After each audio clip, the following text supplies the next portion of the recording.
There's a lot of crime out there because nobody was looking. Now we are looking. The Thunder is the kingpin of the toothfish poachers. This is a vessel that has evaded justice for 10 years. Thunder, this is Bob Barker. You are fishing illegally. We have to get that net out of that water so that evidence can be used against the Thunder. Hauling in so much dead marine life. Whoa, whoa, whoa, whoa! Ah, they're turning. Stand by for possible impact. We've got our eyes on our target, and we're not going to let them go.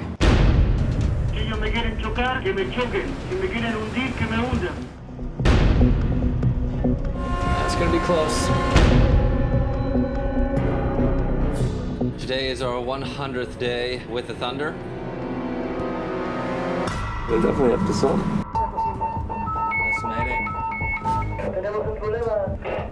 He said he's got a problem and they're sinking. Do not take the crew on board. It is very likely a ploy. His crew have attacked my crew.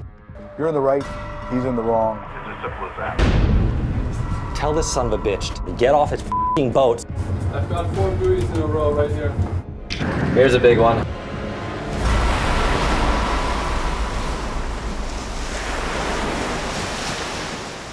It's hard to imagine how this day will end. Well, I'm glad that everybody got an opportunity to see this wonderful film and to see the, the courage and the passion of the crew on both the Bob Barker and the Sam Simon under Captain Chakrabarty and Captain Hammerstead. It was an epic campaign. It was the longest pursuit of a poacher in maritime history. And it actually set the groundwork for our work today, which is working in partnership with Latin American and African nations to uphold their laws in their own waters, where we can provide the resources and they can provide the authority. And just this week, we arrested 2 Chinese trawlers in the waters of Gabon. And so this is really what began as an organization is now an international movement. We have 9 ships out on the water. I think there's about 100 volunteers right now currently on those vessels and working on, opposing poaching operations worldwide, in addition to, having crews on shores like in the island of Mayotte protecting turtles, having crew right now in the Faroe Islands trying to stop the slaughter of pilot whales and dolphins. And I'm quite confident that if it wasn't for our last 7 years of operations on Operation Milagro in Mexico, that the endangered vaquita porpoise would now be extinct. We've confiscated over 1,200 illegal nets, in total about 120,000 meters of nets. And we've managed to keep the poachers out of the vaquita refuge every year, and we will be continuing to do that. It's a very dangerous campaign. We've had a couple of our drones shot down. We get shot at. We have Molotov cocktails thrown at us because the same people who are trading in Totoaba swim bladders are the same people running the drug cartels out of that same area. And a lot of people have backed off because of that opposition. But our position with Sea Shepherd is that we're not going to be intimidated, and we'll stand up to these operations wherever endangered species or marine habitats are threatened. So it was wonderful again to see once again this crew that we had from all over the world, and their steadfastness in pursuing the Thunder for 110 days. Actually, it was a lot longer because they had to go on to Europe and that. So they're on that ship for a long time, and also the effort it took to confiscate 72 kilometers of that line. I think it took about 200 hours in total. And these are people, really volunteers who they're not fishermen, they're not sailors, they don't for the most part they're amateurs. Now sometimes people criticize us because our crew are not professionals, but professionals could never do what these volunteers do. I mean, I couldn't pay people to do what these people do. I mean, they bring to the effort the kind of passion and dedication that just is not possible in any other way. And one of the things I'm really proud of with Sea Shepherd and all all of our efforts. And it began back in 1977 when I developed a strategy which I call aggressive nonviolence, and that we've never caused a single injury to anybody, and we've never sustained any injuries. And but we've aggressively shut down literally hundreds and hundreds of illegal operations, which is, to illustrate that you can get things done without having to cause any injury to anybody in the process. So we're really quite proud of that record, and we will continue to do what we're doing, and hopefully, have many more successes. And that it is a very frustrating thing because the oceans are under siege like never before. Every single commercial fishery on this planet now is in a state of collapse, and of course the oceans are threatened by so many other factors like climate change and acidification. And the one thing that we're focusing on is overfishing, illegal fishing. And at the same time, we're also addressing issues like plastic pollution. We removed 40 tons of marine debris from Cocos Island, Costa Rica last year, cleaning up beaches in Northern Australia, and our chapters are cleaning up beaches worldwide, which is something I think that Surfrider's involved with also. And one of the things I've always thought to stress is that in the conservation environmental movement, the strength lies in diversity, just like the strength of any ecosystem lies in diversity. So really what's needed are literally thousands and thousands of groups and hundreds of thousands of people who are dedicating themselves to making this a better world for the future. And I'm so happy to see that today that there are so many groups and so many individuals who are dedicating themselves to achieving that end. And I think that in the long run, that's where our only salvation is going to be. We can't depend upon governments really to solve these problems. We have to depend upon the passion and the imagination and the courage of individuals worldwide to do it. So thank you. I don't know if we're open to questions or not, but I'm available for questions. Well, first, my name is Heidi Weiskel, and I'm the treasurer with the Marin Surfrider chapter. And Paul, it's just such an enormous pleasure to be able to engage with you. And thank you so very much for your decades and decades of work and all the hundreds of thousands of people who you've inspired, and this film, and taking your time tonight, and everything that you do. It's just so extraordinary. And I just want to tell you that we're sort of reading the comments as they come in, and you have people who want to volunteer for trips, and you have people that are telling you how much they love you and adore you. So you're getting a lot of love coming through our comment feed right now, which you deserve. And I want to ask you, just following up a little bit on what you just said in terms of kind of where we go next. I think this has been a tough time for a lot of us in many ways, and we're all sort of in this pandemic, and there's not a lot of great news coming out, but when you hear and watch these stories of these individual heroes, and you see groups like Sea Shepherd, I think you begin to feel people feel better, like we really have a shot. And I was wondering, from your perspective of decades and decades of doing this work, like where you see us now at this point in 2020, in terms of the most sort of hopeful message or the most hopeful area of work, whether it's plastics, whether it's focusing on going after poaching vessels or reducing or raising awareness among people, like where do you see sort of the brightest light? I think that people really have to find out what they're passionate about, and harness that passion to two virtues, imagination and courage, to make a difference. One person can make an amazing difference. Because of Dian Fossey, we still have mountain gorillas in Rwanda. So all over the world, so many people are applying themselves and making that difference. The one bit of advice I'd give people is to never, ever be discouraged. And I learned a lesson very early. In 1973, I was a volunteer medic for the American Indian movement during the occupation of Wounded Knee in South Dakota. And we were surrounded by 3,000 federal agents that were firing at us every night. 46 people were wounded, 2 were killed. And I went to Russell Means, who is the leader of the American Indian movement, and I said, look, we don't have any hope of winning here. The odds are against us. It's overwhelming. Why are we continuing on? And he told me something that stayed with me for the rest of my life. And he said, look, we're not concerned about the odds against us, and we're not concerned about winning or losing. We're here because it's the right place to be, the right time to do it, and the right thing to do focus on the present, and that will take care of the present, of the future. So that's all we really have to do, is do what we can right now, and don't worry about the future. I mean, we're either going to win or we're going to lose, but we can't be concerned about that. And I'm finding that everything that we apply ourselves in the present will have repercussions into the future.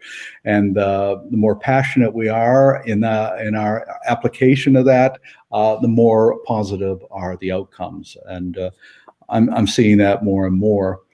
So I'm confident that we can make a difference. I'm very impressed with a lot of young people today, because there's a lot more involvement, I think, now than there was 20, 30, 40 years ago, and that's a good thing. Absolutely. Yeah. Do you see that there are some countries? I know that Sea Shepherd is familiar with working all over the world, one of the most genuinely international organizations. Do you see that there are certain countries that are treating the oceans differently, better? Are there sort of places where do you see as a sort of the best models for people to look? Well, I think that the smaller countries are more receptive to our involvement in working with them. The larger countries, unfortunately, the wealthier countries, are quite arrogant. They're not doing anything about the problem, but they don't even want to admit there's a problem, and they certainly don't apply it. A couple of years ago, I was meeting in France with actually a bunch of admirals from the French Navy, and I was reminding them that Captain Jacques Cousteau said before he died, he said, if the oceans of the world had if the navies of the world had any sense of moral responsibility, they'd be out there protecting our oceans instead of playing silly little war games. Now, these French admirals, two of them looked at me and they said, we would love to do that. We really would. But our hands are tied by the government. We know where the problems are, but we're not allowed to do anything. And that's pretty much true with the U.S. and every of the larger their countries. They're just bureaucracies that cannot do anything. They're impotent, really. And so we are happy that we can work with other countries like Gabon and Liberia and Mexico and Peru and actually get things done with them. But working with the more wealthier industrialized countries is almost impossible, because they just don't want to admit that there's even a problem. Yeah. We have people asking on the comment feed, is it possible for Sea Shepherd to have 100 vessels in its fleet? Well, Sea Shepherd is not really an organization as so much as it is a movement, and that movement is growing. So at some point, maybe that will happen. But as I said earlier, we don't focus on that future. We focus on the present. And, it didn't occur to me back, 30 years ago that we'd be working with governments. It didn't occur to me that we would have 9 ships out on the ocean. But these things happen, they developed. And so where the future is going to be, I have no idea. In fact, I don't control that at all. The Sea Shepherd as a movement means that we have lots of leaders, lots of directors, lots of captains, lots of crew members. And that leads into an incredible diversity of approaches and campaigns. And that's I can't think of anything I'm more proud of with Sea Shepherd, and the fact that it has evolved into this kind of a global movement. Mm-hmm. Yes, I know everyone feels that they want to engage and that they're all part of it and can make a difference, which just kind of brings even more people in. Do you, Paul, where do you want us to be in 10 years with the oceans? Again, I don't really know where we're going to be in 10 years, but I do know that we have to be somewhere. Really what happens is humanity has to change, and we have to redefine our values. We live in this anthropocentric world where the only thing that really matters to anybody are, the interests of human beings and the profits to individuals, really. Unless we learn to live in accordance with the laws of ecology and in harmony with all other species and ecosystems, we're simply not going to survive. So that's really absolutely essential that we move away from this anthropocentric mindset and try to adopt a biocentric point of view, which, indigenous cultures have practiced for so long. Is that possible? I don't know. But if it isn't, we're not going to survive. It's as simple as that. When people say, well, isn't that very depressing? I said, well, here's the thing. It's not about saving the planet. It's a little arrogant about for us to think that we can save the planet, because if you look at the history of mass extinction events, and we're now in what's called the sixth major mass extinction, what did all those 5 previous mass extinctions have in common? And that is 17 to 20 million years for full recovery. So whatever we do 17 to 20 million years from now, it's going to be a really nice planet. We're just not going to be here. Hopefully it'll be fully recovered. But if we're going, this movement is about protecting and defending ourselves against ourselves, and that's what we really have to focus on, and stop being so arrogant about the whole thing. But the world is run by ecological criminals everywhere. And I don't see the solutions coming through politics, because it's all very much compromised. What I do see the solution coming from are literally millions of individuals who are involved. And for the most part, there's always this talk, Trump always talks about fake news. Well, he's right in one respect, and not that it's fake news, in no news. So major issues of our time are simply ignored by the mass media, and environmental opposition, pipeline opposition, all these things are just covered up. Nobody wants to talk about that in the mainstream media. So no news is really the problem. Over 1,000 environmental activists have been murdered in the last decade, and nobody knows anything about it. Unless it's a celebrity, you don't hear anything about it. And so this is a real problem in our society, is the fact that information is so stifled as to what's really happening on this planet. Back in 1985, thanks to Charles Moore, I got really concerned about plastic pollution. And I remember trying to talk to so many people about it, and it was just being dismissed. Well, that's not important. I mean, come on, you got to focus on more important issues and everything. In fact, Greenpeace, when I went to Greenpeace about that, they said, "Oh, are you really kidding us that you're going to be concerned about plastic in the ocean? There's so many more important issues." And that's the problem. That, we just ignore these things until it becomes, now it's becoming acceptable, and now we're going to get involved in it. So, it's almost like we have to wait for all these issues to become mainstream before we apply ourselves to be activists against it. We got to think ahead more and see where the potential threats are coming from, and address them well in advance that way. It's wonderful hearing all of this.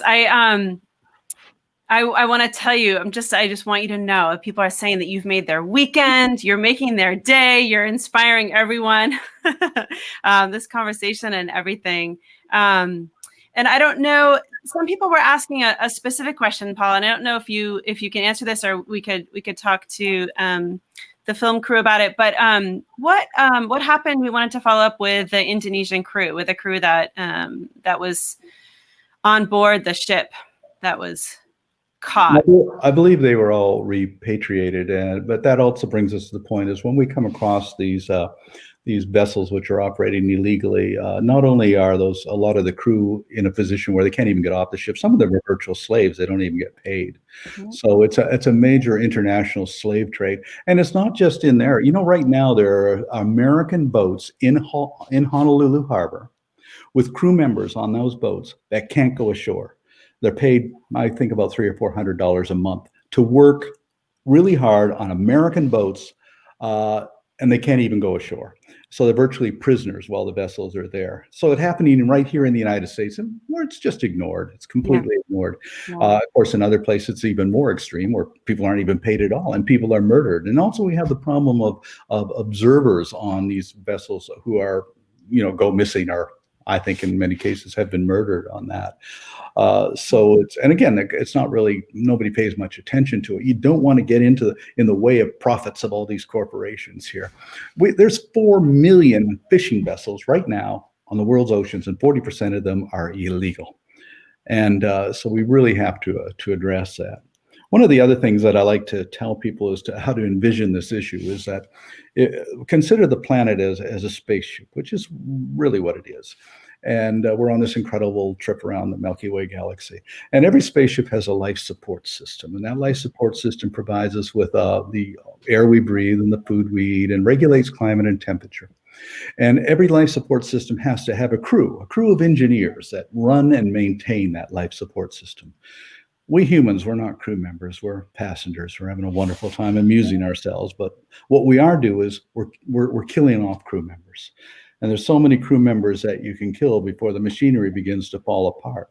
You know, the real crew, the worms, the plankton, the fish, the trees, these are the real crew that run the life support system on this planet. And we're not going to survive unless we respect their contribution and protect them instead of engaging in their extermination, which in the end is going to exterminate ourselves. Yeah. Yeah. It's one of the fundamental tenets of ecology that we learn. Absolutely.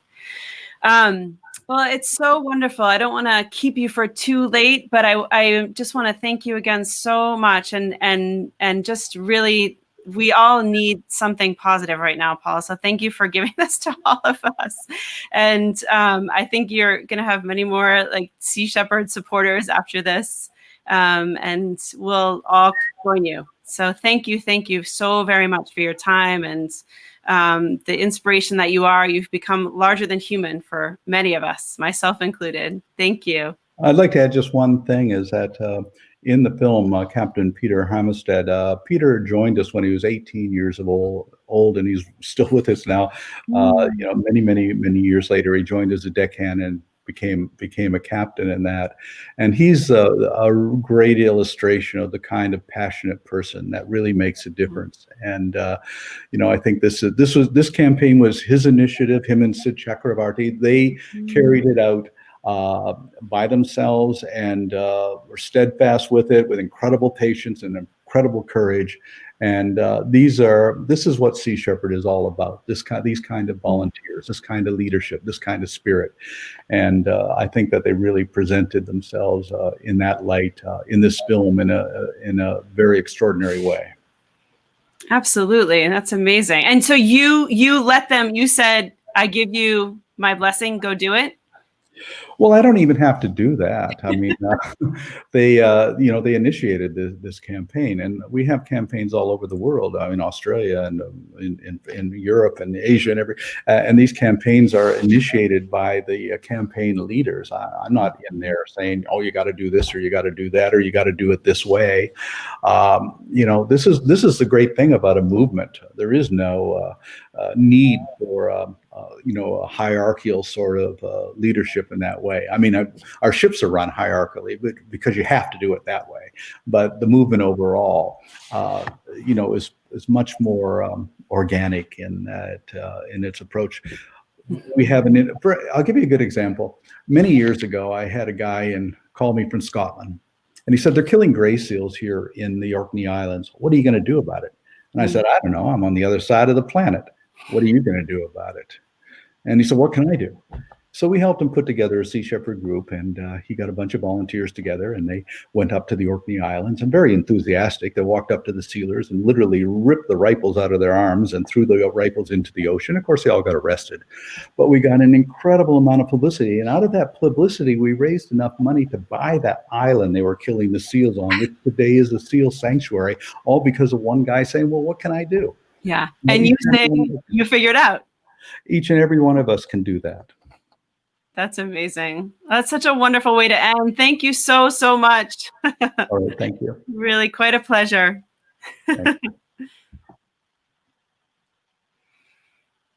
So I hope we can capture all of these comments and send them on his way. Assembling our panel.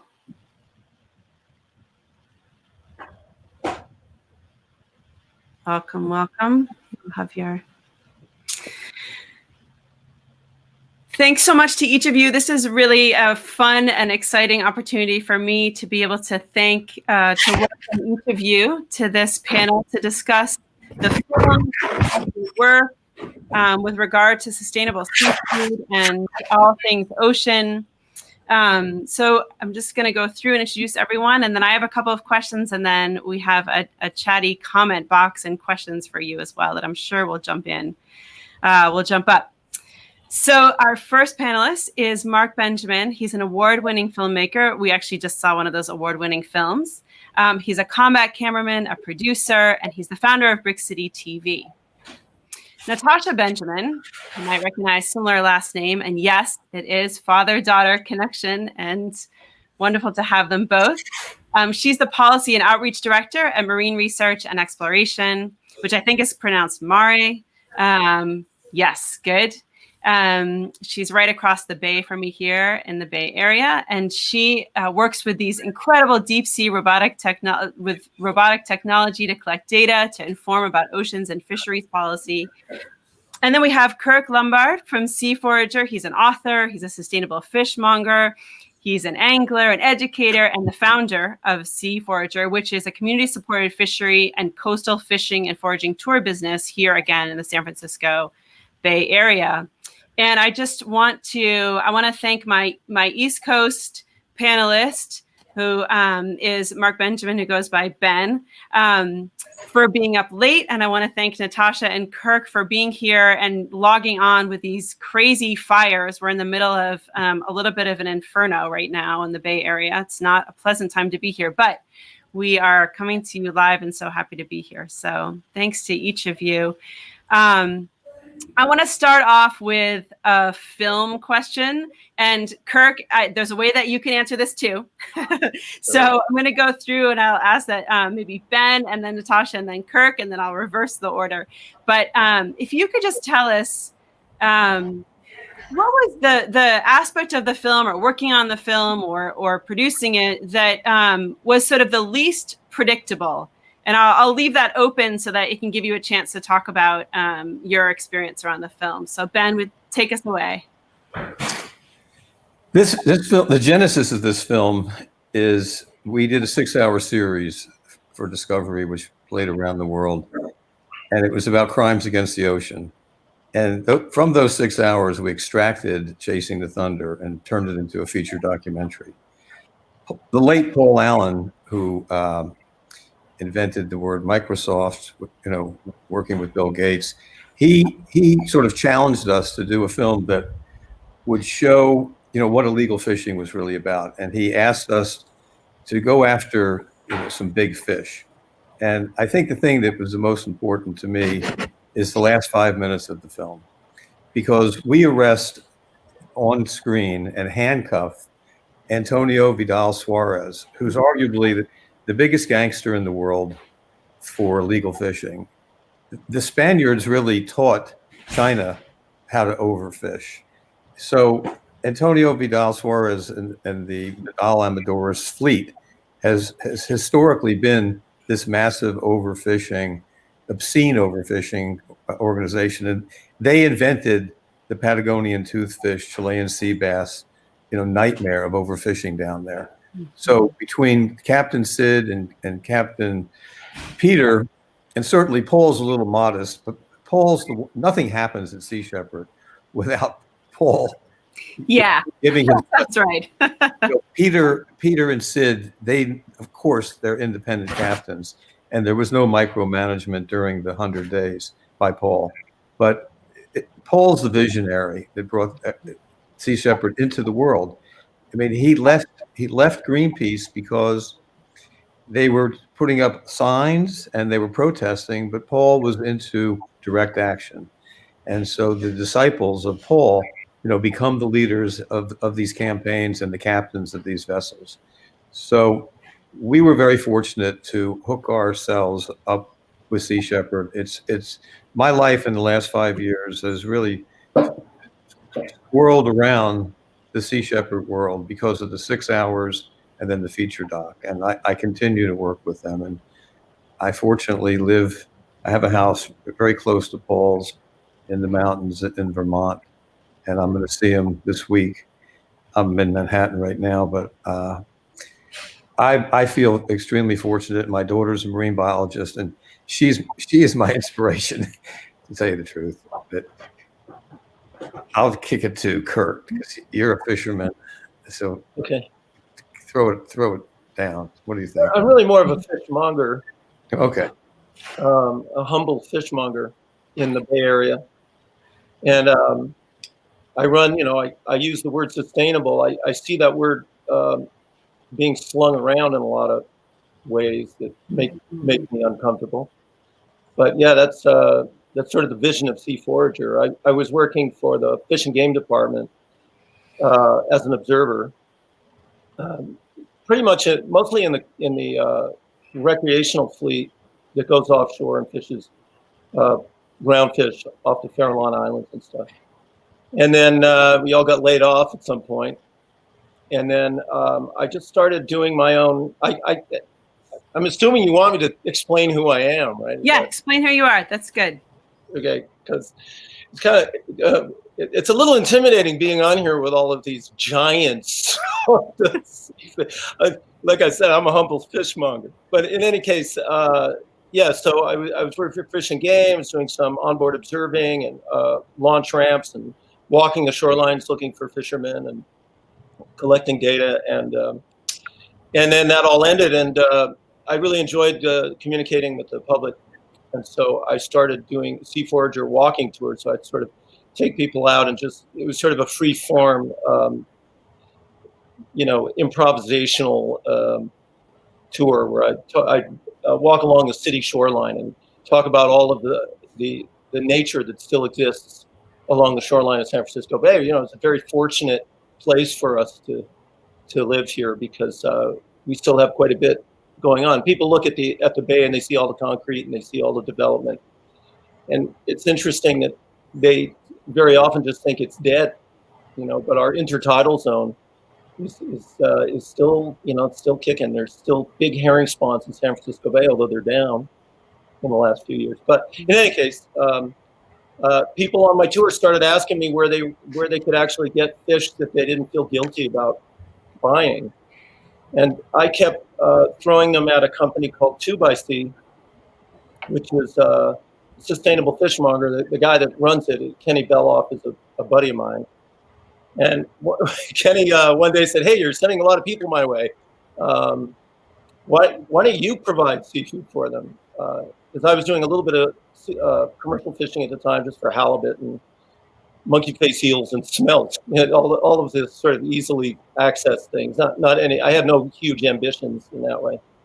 But then I started. I listened to Kenny, and he said, there's all these CSAs going on right now, and why don't you look at that model and see what you can do? And I did, and I came back, and he said, I'll give you, as long as you stick to my sustainability guidelines, which are more extreme than Monterey Aquarium Seafood Watch. As long as you're never going to sell a drag fish, as long as you're never going to do any of that long line tuna. Captain Watson was talking about how in Hawaii there's boats with people working $300 a month, $10 a day to long line tuna, and they're based in Hawaii. They're in San Francisco. They're in San Francisco all winter. And it's sort of a weird thing too, because it's when you see them, occasionally you can talk to some. Most of those guys don't speak any English, and so you want to at least ask them, how's it going, man? You see these guys, but it's they're not allowed to get off the boat. They're not allowed. No, as soon as that boat shows up at Pier 45, the what's it called, the ice show. Yeah, it's not ice. Yeah, it's ice. Yeah, they show up. Fisherman's Wharf. That's where Natasha took me down there, and I saw these what look like bonded labor. Guys, they don't have their passport. They can't step foot on the dock. You mentioned that, it's the sort of crusty insiders of the fishing industry will tell you, hey, but in that guy's country, he's a millionaire. But then if you really look at it, and that guy can't get off that boat for 5 years, man. If he gets off that boat, he loses whatever pay he would have accrued. He only gets paid if he lasts to the end of the contract. So I mean, it's pretty brutal. But the reason I point that out is that all of this stuff looks like it's happening out in the middle of the Ross Sea or wherever. It was also right in our backyard. The United States is as guilty in the illegal fishing. The menu of countries that dominate the illegal fishing world, U.S. is included. We're no, it's no panacea with our. Yeah, but no, it tries. At the same time, at the same time, I mean, what the fishermen here have to go through as far as the regulations, the monthly quotas, the depth restrictions, the RCA closed areas, the seasonal restrictions, the onboard observers.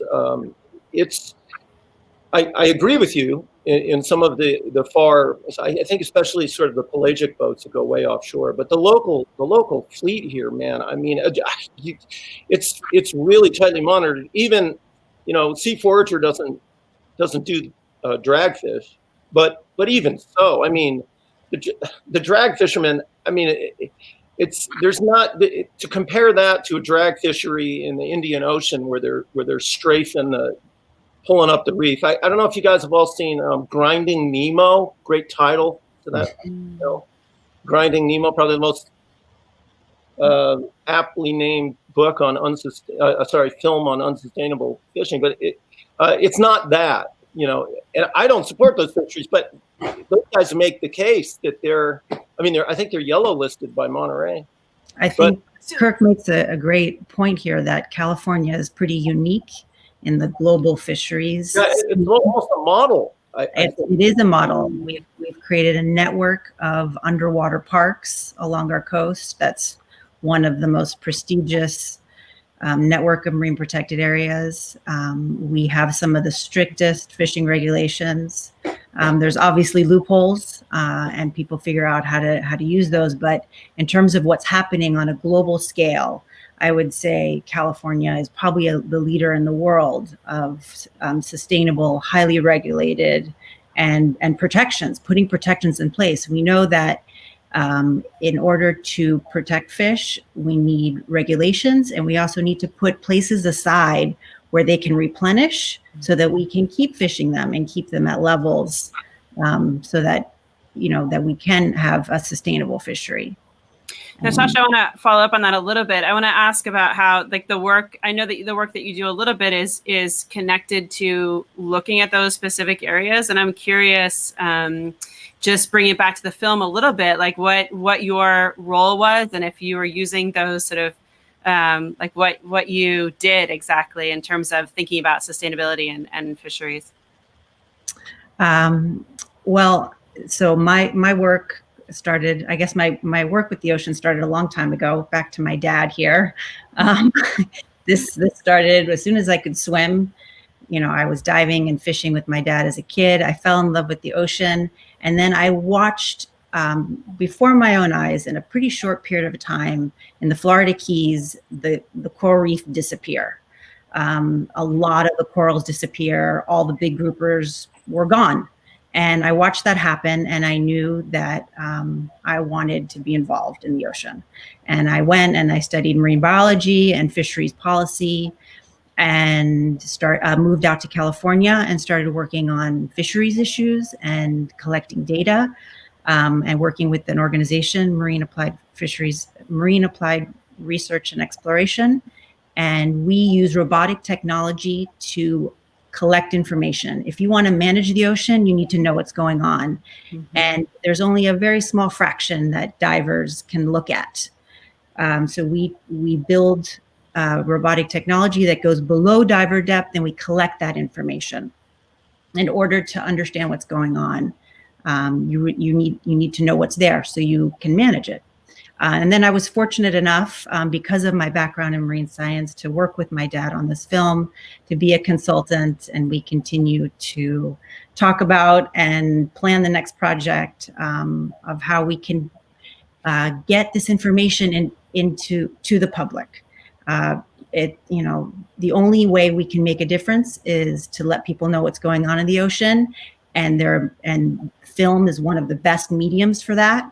So I'm thrilled to combine the science and film into the Chasing the Thunder is a great example of taking ocean conservation and turning it into an action-filled film that people get excited about, and also tells a story of hope.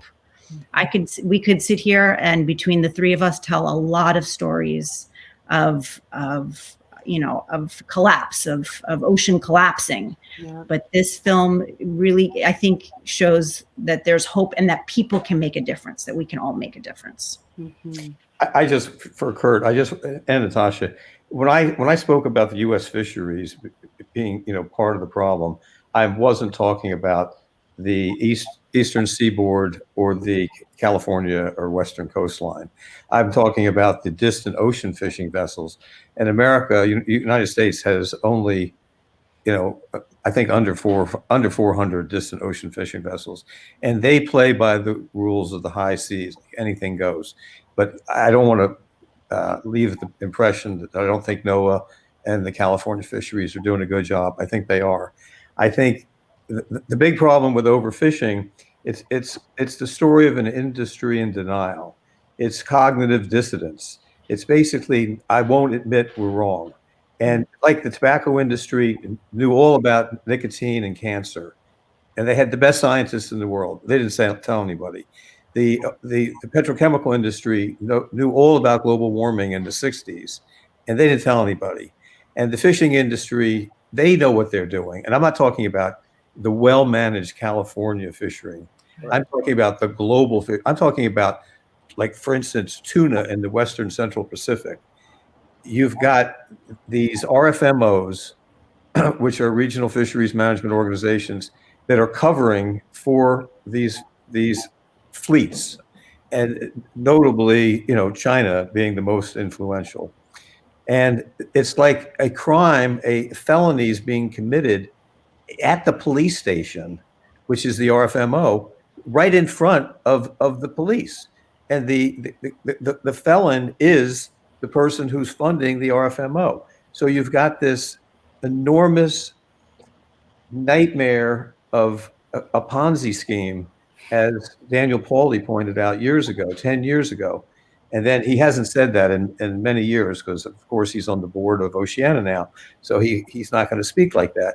And you've got everybody from the Pews to the Oceanas to the great conservation organizations. Nobody wants to tell the story of the ocean collapsing, because you want to be at the table, with the industry, and you want to have a voice at the table in the discussion about the future of the ocean.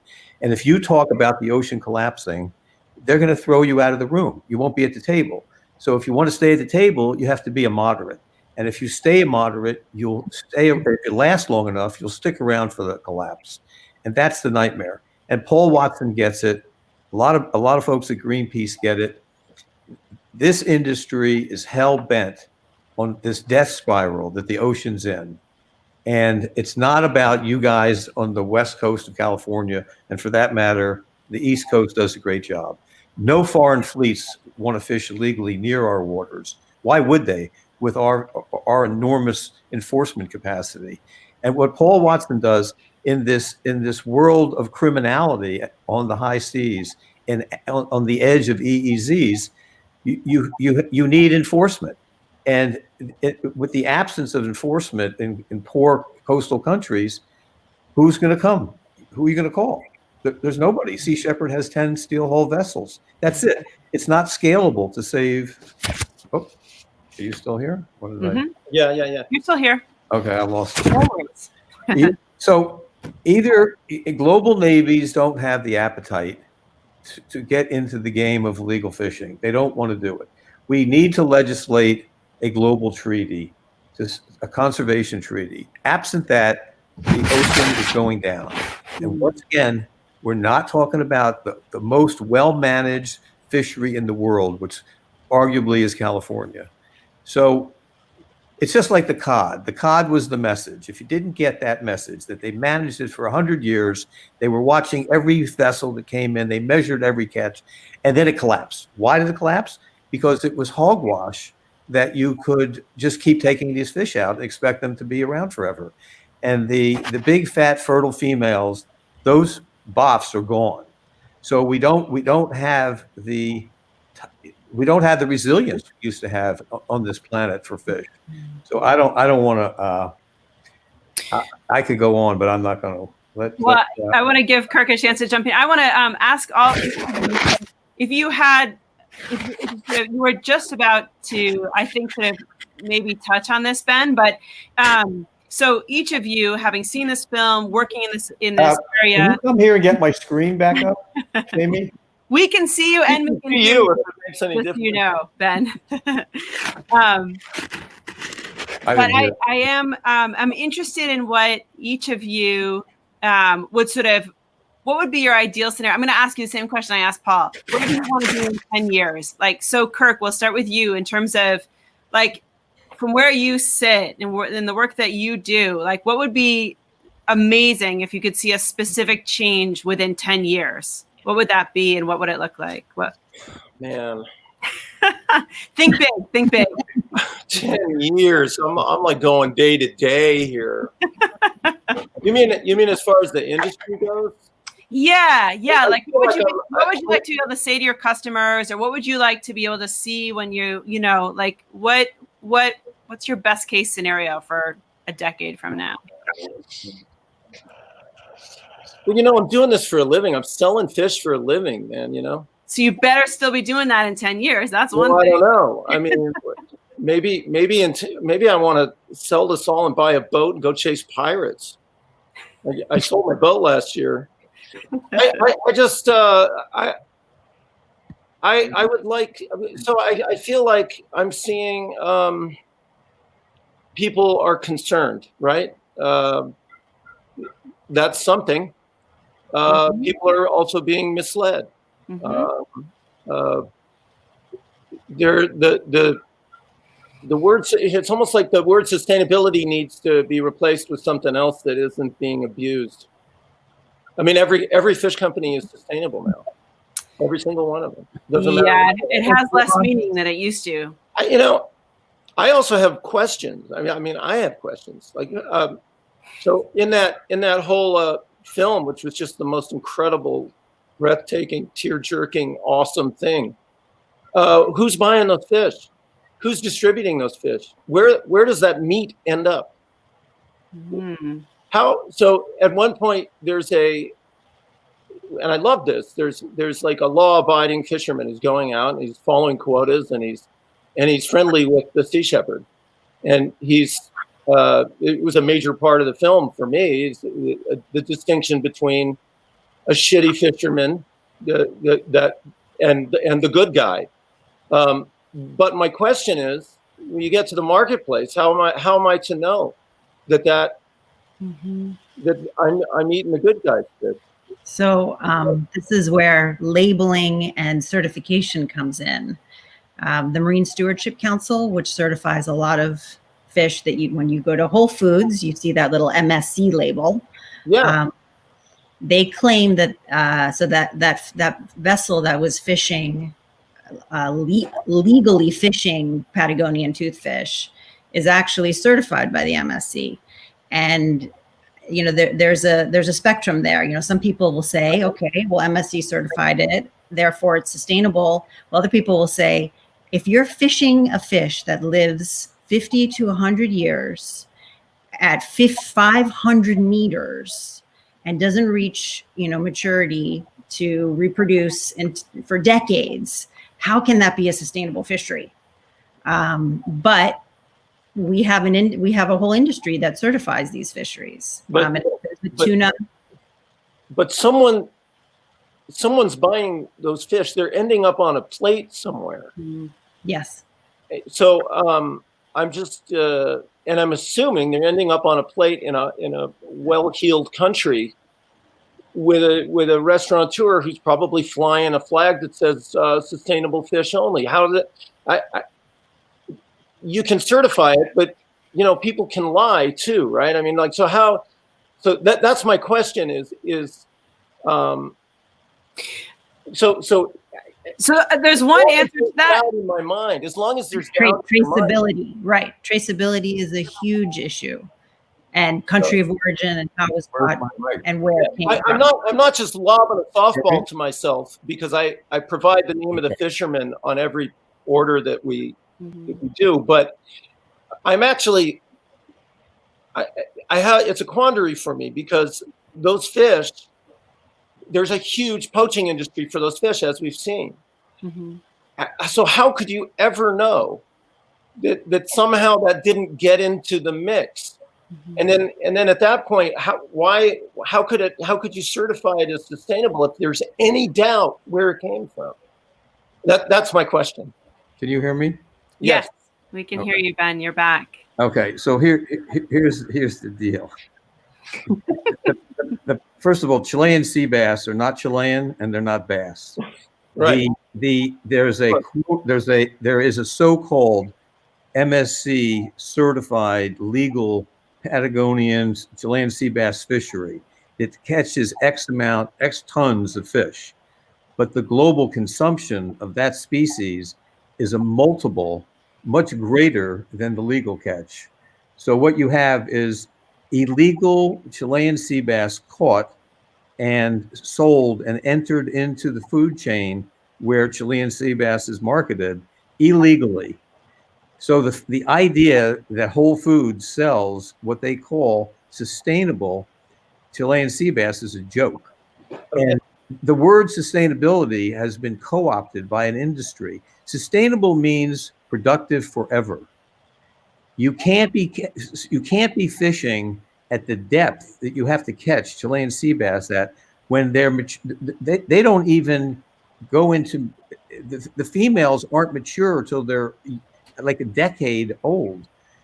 It's what you've got is false transparency about the fishery of Chilean sea bass, and the MSC, as far as I'm concerned, has a nightmare relationship to reality because it's paid to sell a bug to help the merchandising of fish. And I know that Monterey Bay Aquarium and everybody gets in line and all the marine biologists circle around and they say, don't put it down. It's the only thing we have. It's better than nothing. It's part of the problem. I mean, everyone, and you, Kurt, you understand that Paul Watson and Captain Sid and Captain Peter, they took out the Band of Six. And that was a notorious gang that did hundreds of millions of dollars of illegal Patagonian toothfish, which they entered into the so-called marketplace.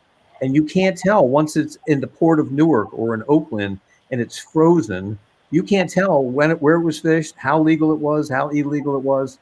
So this industry is, and I'm talking about the industrial fishing industry, not the artisanal fishermen, not the small sports fishermen, or even the small boat fishermen.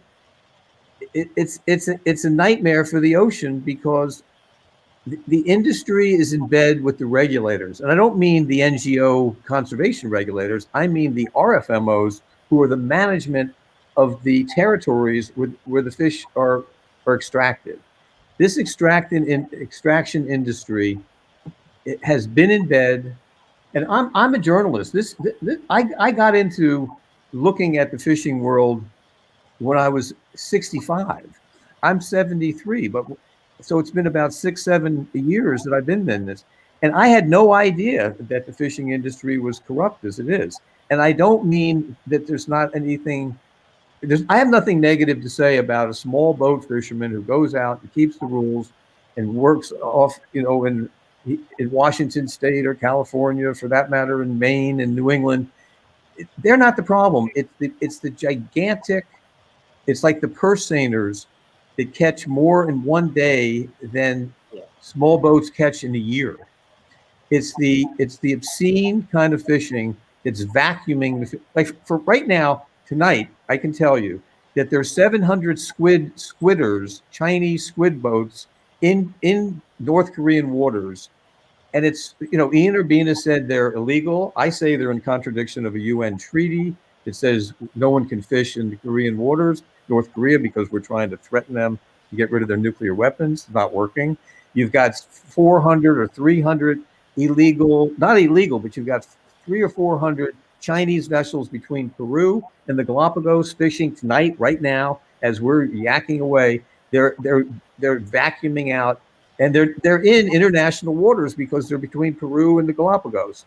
In between, in the Western Central Pacific, you've got 100 Chinese vessels tonight, right now, between Vanuatu and Fiji. All this is about transshipping, so-called illegal high seas transshipping. They're not going to ports. They're not declaring the fish.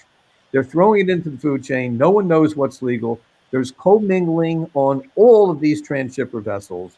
Nobody knows what's going on. Observers are being thrown overboard all over the planet. I'm making a new film about observers being killed called Murder at Sea, which is a nightmare story about murder of young biologists.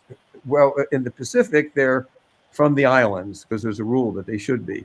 But an observer can't get on a Chinese vessel.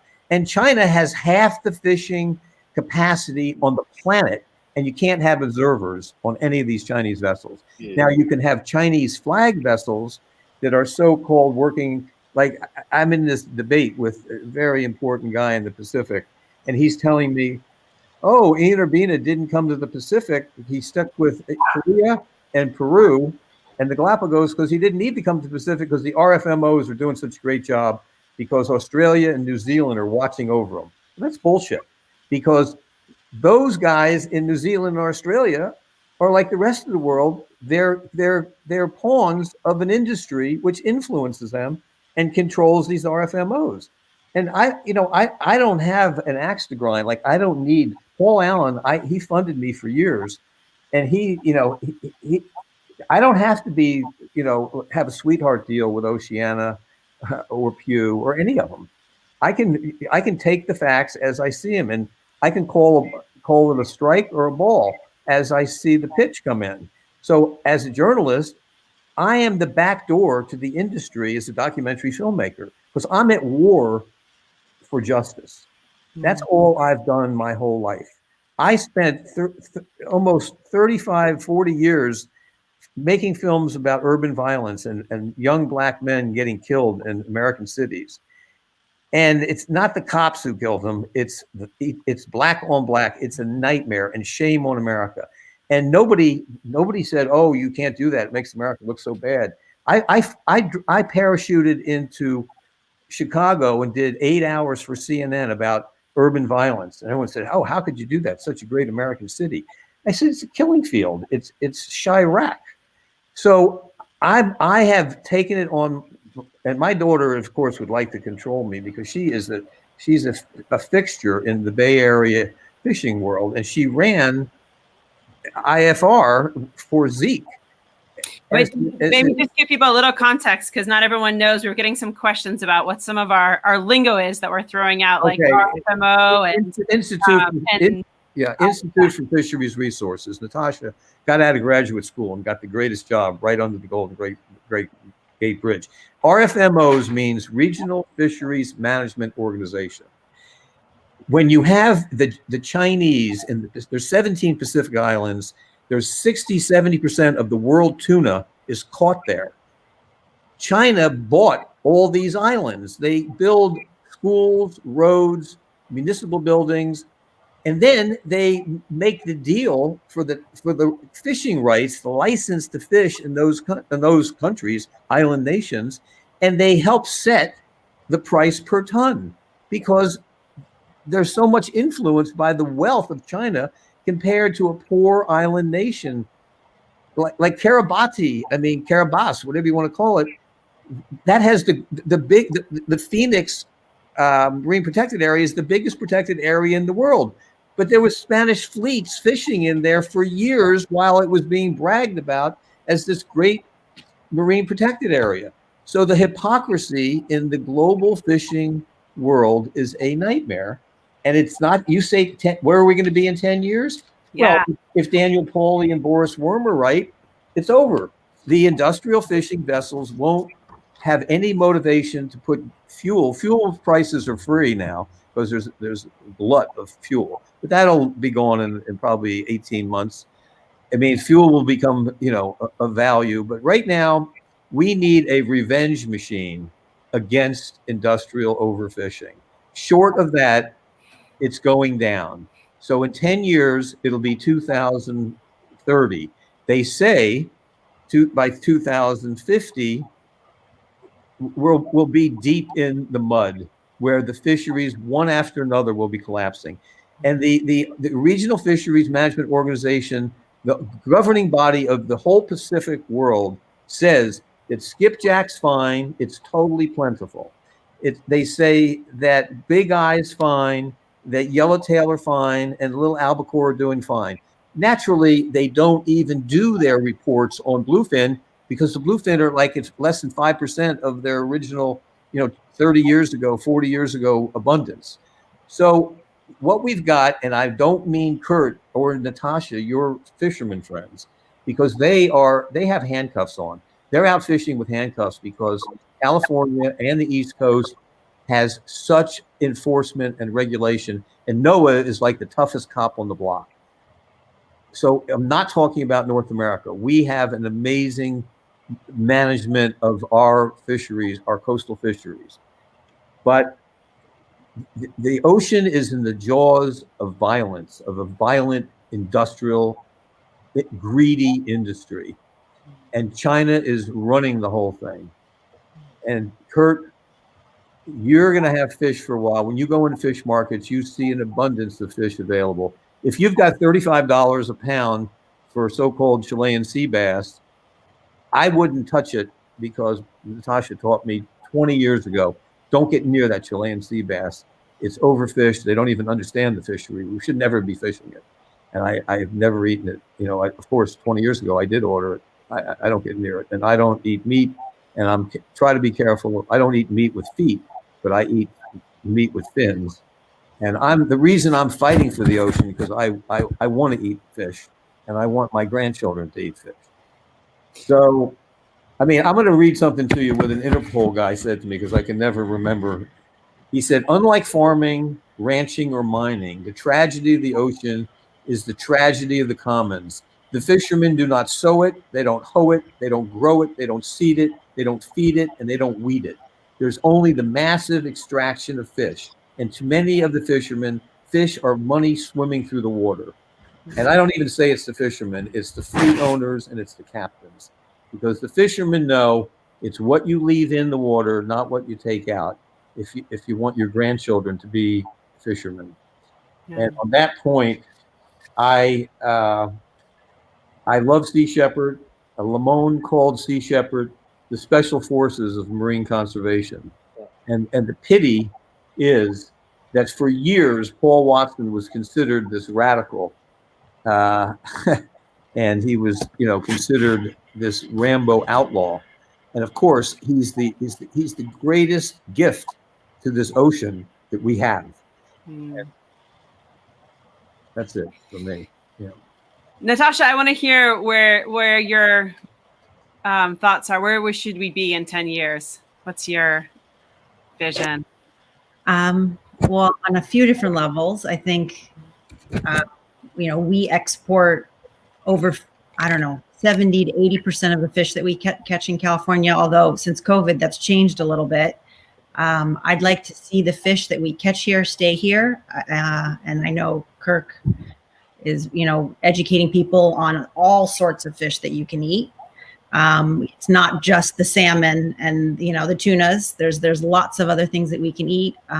Almost all the squid that, calamari that you see is caught off California, shipped to China, processed there, and then frozen. I'd like to see that whole structure change. Mm-hmm. I'd like to see funding for science. We can't manage these fisheries without funding, and we can't manage them without knowing what we have. So we need information. Mm-hmm. And we need technology, and we need eyes on the ocean. Mm-hmm. Yeah, those are all amazing answers, you guys.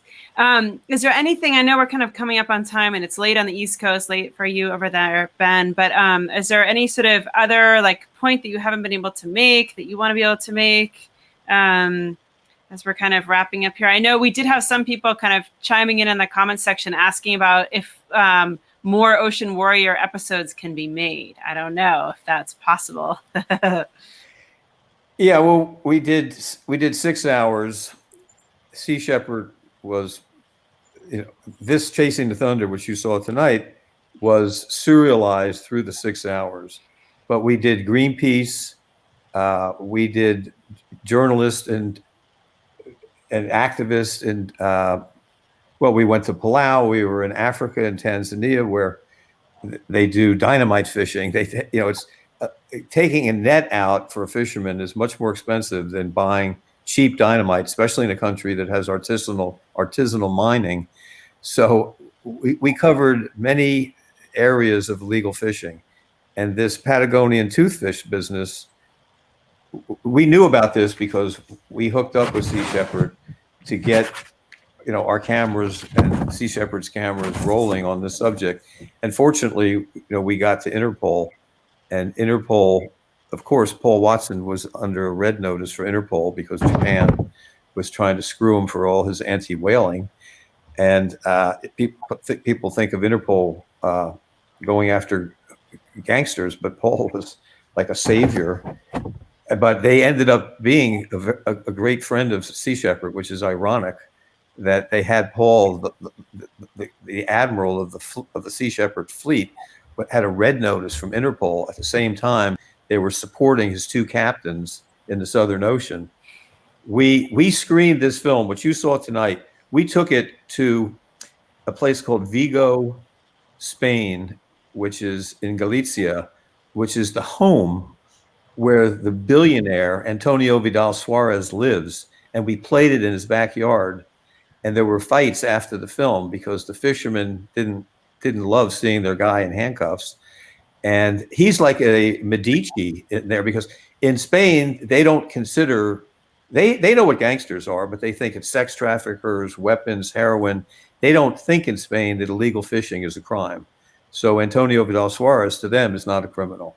But to the ocean, if you ask the ocean, and you know what kind of fishing he's done for 40 years, they had the same history. Paul Watson, and the head of the biggest gang of illegal fishers in the world in Spain.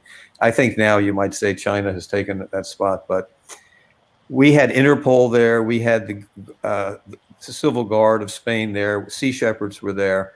So we've done things that, as a film company, that were bold moves, but we got the green light and the money to do it from Paul Allen, and that was our good luck. And we had Carol Tomko and Rocky Collins and Katie Carpenter. We had amazing, and Sam Sealing, who put this whole thing together tonight.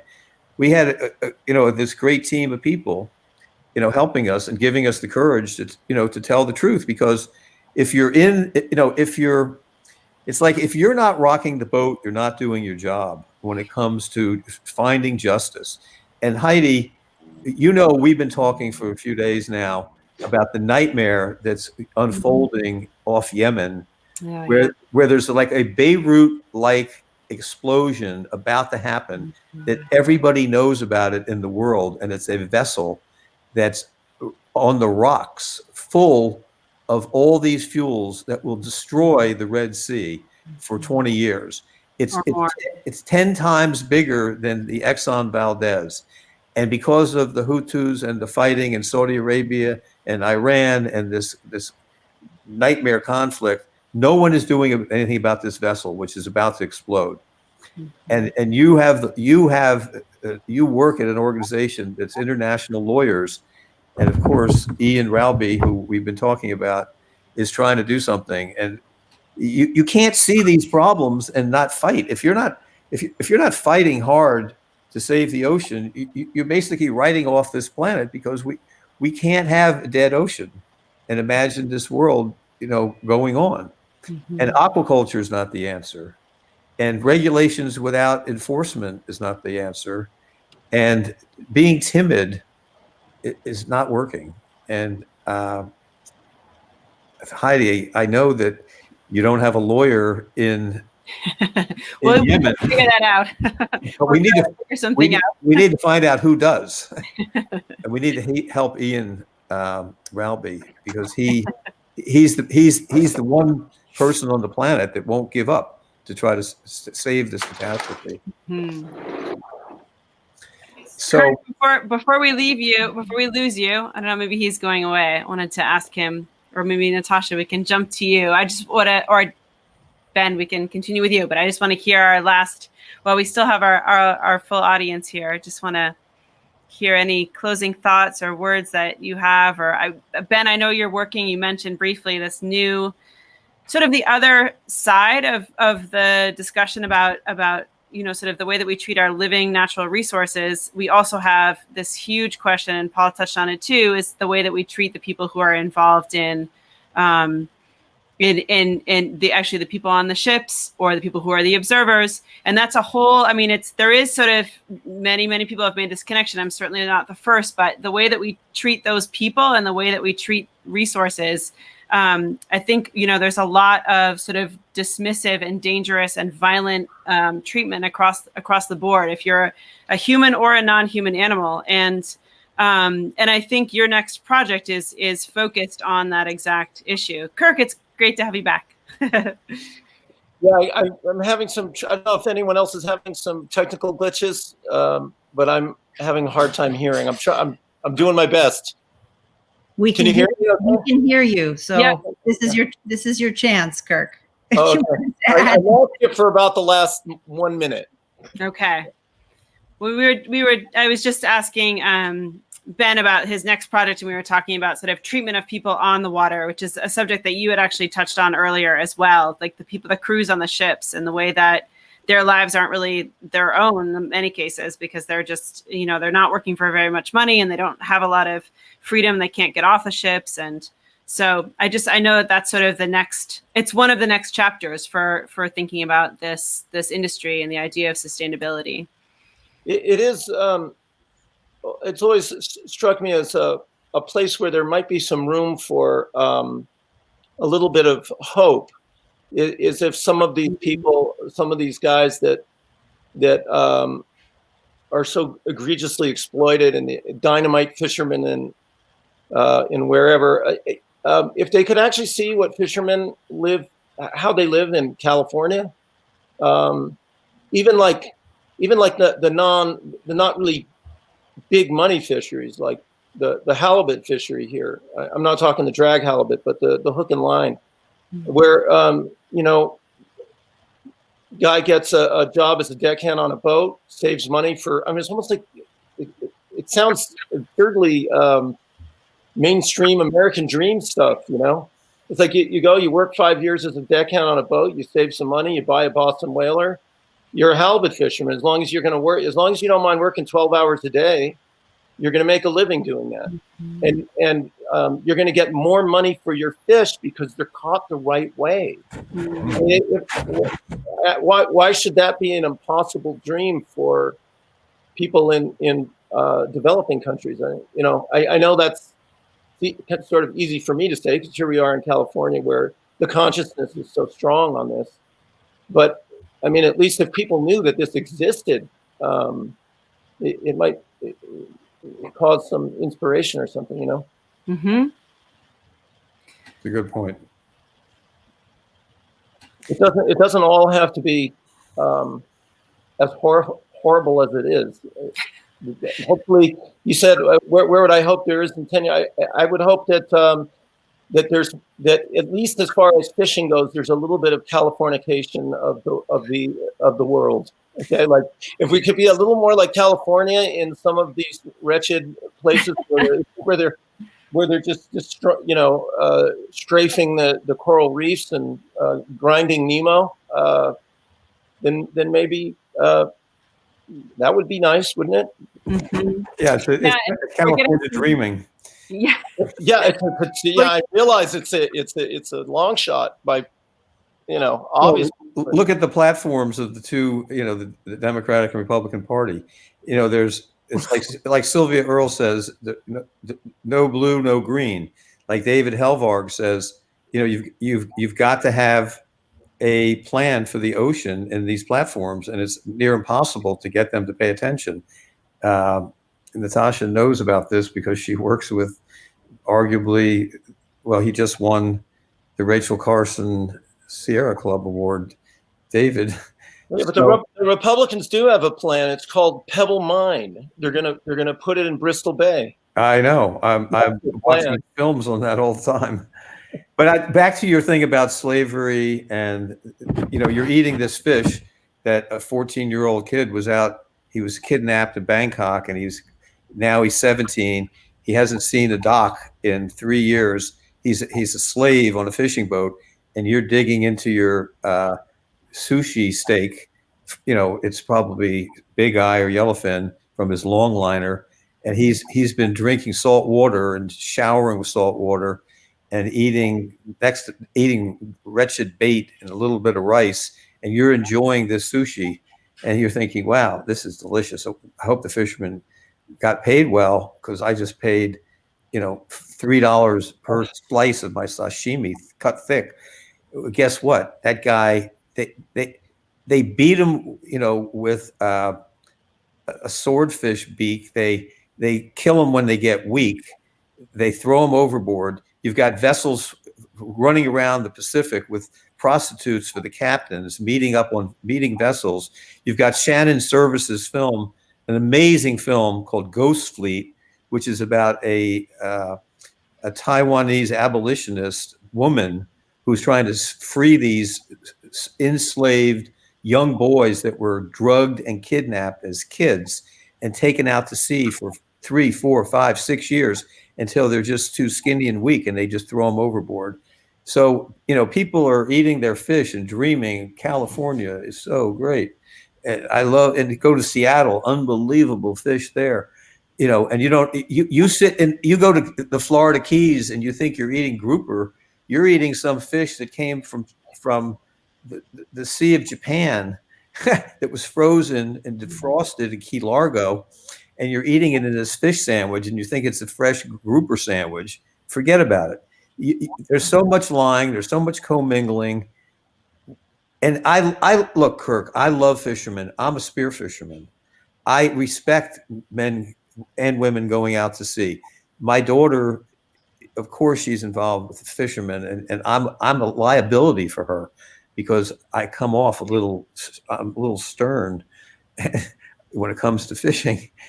I just want these fish to last on this planet, and I have a tremendous fear. But you should see this film, especially Heidi. Have you seen Ghost Fleet? Oh, yeah. I've talked to Shannon about it. Yep. Shannon did such an amazing job. Yeah. We dealt with illegal fishing in the slavery world. We filmed in the Sea of Cortez, the Vaquita, 5 years ago, before this great film that was done by Terra Mater by Richard Lancani called Sea of Shadows, which is an amazing film. So our series sort of set the bar for content, and feature documentaries came out of what we had in the series. Now, as we extracted our own feature doc from our own series, and it's to Rocky Collins and Carol Tomko and certainly Paul Allen's vision that if you took like street journalists, like that's me, I'm a street journalist, I'm a director cameraman, I go in, the weapon is my tool. It's like Fred Friendly, who worked for Murrow. He told us, this is about 40 years ago with Bill Moyers. He said, the camera, you got to put that camera on your shoulder, and that's your weapon. And you've got to use it to fight the dragons. Mm-hmm. And that's what this is about for filmmakers who see environmental causes. Paul mentioned it. 10,000 environmentalists were killed in the last, 5 years. They're being killed everywhere, all over the world, and no one says anything. Of course, Leonardo, when he goes anywhere to do and I give him a lot of credit for being an environmentalist, and Robert Redford, but they don't go in like the grunt environmentalist who has no protection. You can't make a film for Discovery unless you have a global risk management thing. So we who get funded to make films, we go in and we're treated like we're there mining uranium. They're protecting us in SUVs. They don't want us to get killed because we're connected, to big institutions. But the grassroots environmentalists around the world are becoming endangered species, and no one writes about it. The mainstream journalists don't touch that. Ian Urbina is the one brave ocean journalist now that is all over the world. And to his credit, Outlaw Ocean is a bestseller. It's a 350-page amazing book. If you got a still summer reading, buy it. The first 50 pages are the movie you saw tonight. It's Chasing the Thunder is the first 50, and I'm happy about that. I know our time is running short, so I just wanted to make sure to thank Surfrider, who made this possible, and Holden, who's behind the scenes. Pop up if he can to make this possible, and we had to jump through a few hoops to get here, but we did. And Discovery, to their credit, Discovery allowed us to let tonight happen. And that's amazing. And Carol Tomko had a lot to do with that. So, and we've never had an opportunity to show the film like this live, and basically access to everyone around the world if they were willing to stay up this late. So this was a really unique opportunity, and to connect it with local fishmongers and the work Surfrider is doing. It's all connected. It's one ocean, so I'm very excited about this, how we were able to pull this off. Yeah, thanks to each of you so much, and thanks to Surfrider, and we really appreciate it. You know, when you have a film that you want to watch and you can't figure out how to watch it, and then you hear it's going to be streamed, and it was really amazing that that people were able to access it without there being any financial barrier. I think was really amazing too. So thank you, and thanks to all of the audience listening and staying up late, and all of you who donated and contributed and asked good questions. There were more questions. We didn't get to all of them, unfortunately, but we really appreciate everyone's attention and willingness and excitement about doing better. So thank you so much to everyone. Have a wonderful night. Bye. Thank you. Thanks, everybody.